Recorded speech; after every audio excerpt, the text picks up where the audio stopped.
குட்டி குரங்கு நானே, நானும் குதித்து ஓடுவேனே.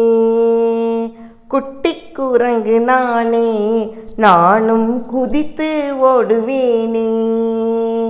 உயரமான தென்னை மரத்தில் நானும் உச்சியிலிருந்து சறுக்கிடுவேனே. உருண்டையான நாவல் பழத்தை நானும் தரையில் போட்டு உருட்டிடுவேனே. குட்டி குரங்கு நானே, நானும் குதித்து ஓடுவேனே. சுவையான வாழைப்பழத்தை நானும் சுவைத்து தின்றிடுவேனே. ஆலமரத்தின் விழுதை பிடித்து நானும் நன்றாய் ஊஞ்சல் ஆடிடுவேனே. குட்டி குரங்கு நானே, நானும் குதித்து ஓடுவேனே.